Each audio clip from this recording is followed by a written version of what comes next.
Now, supposedly, because Cecilia was the bride of Satan, she had apparently been intimate, for a lack of a better word, with Satan on many, many, many occasions. He apparently would appear to her either in human form, or he would appear to her in his natural appearance, his natural demonic looking appearance, and they would have sex.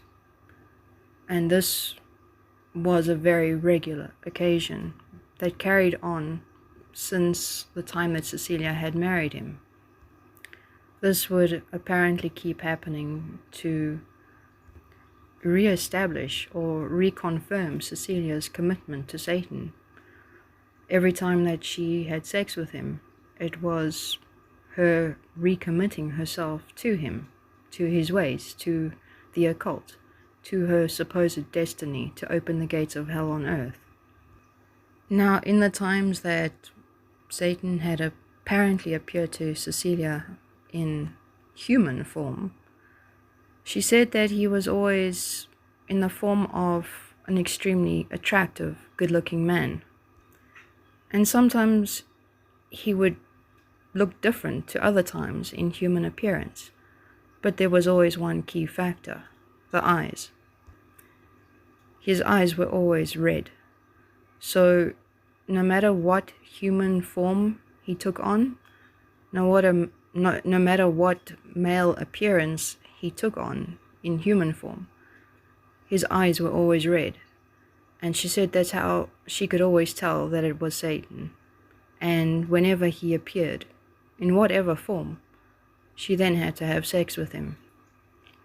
Now, after Cecilia had apparently left the occult, and this happened before and just recently, or fairly soon before I had met Cecilia. And as far as I know, this happened before Cecilia and Ria ever met as well. So between Cecilia having left the occult and the few months after meeting Ria and myself, Satan had apparently appeared to Cecilia in human form yet again. He apparently confessed his undying love. He apparently confessed sweet nothings to her. He apparently wooed her off her feet, all in order to try win her back, to try coming back to the occult, to try coming back to him. Cecilia said that she had refused him. She refused to go back. She refused to have sex with him. And apparently Satan carried on in human form, trying to persuade her in sweet, loving ways, and in ways that would basically work in trying to get Cecilia to come back without much of a fight or without much of any hesitation on her part. But after Satan's supposed attempts were too many, or he tried too many times, or he got tired of trying for that matter, it got worse. Things took a turn for the worse. Cecilia claimed that Satan actually raped her in his human male form with his red eyes. He apparently raped her, all in the cause of reclaiming her, all in the cause of punishing her because she belonged to him. She belonged to the occult, and she had to fulfill the purpose for which she was born for.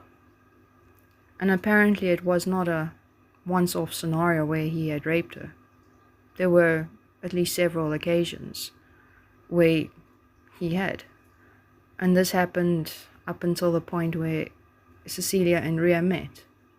And then there were no more incidences reported to where Satan would apparently appear to Cecilia to then try woo her or to then rape her.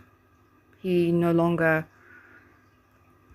appeared to her in her own home to then have his way with her, whether she consented to it or not. But I should add that after Cecilia, Medria, and myself, the scenarios for Cecilia being raped by Satan were fairly regular. Some even which I had witnessed, which honestly sounds strange even on my part to say. But obviously it was all acted out by Cecilia, because for those of us who were present in the room for those incidences, for when Satan had supposedly raped Cecilia, none of us could see anybody else. None of us could see him. But Cecilia claimed that he was there. It was just, he was unseen to us because we did not have those abilities. Our third eye was not open. To which she would then act out the appropriate scenario to looking like she was raped or being raped in front of us. And like I said, this happened quite a few times during the time that I was friends with Cecilia. And I don't even know where to begin on how to explain what this looked like, what went through me, what it felt like, the emotions, how do you explain watching someone being raped? How do you explain that feeling? And how do you explain watching them being raped by something you can't even see?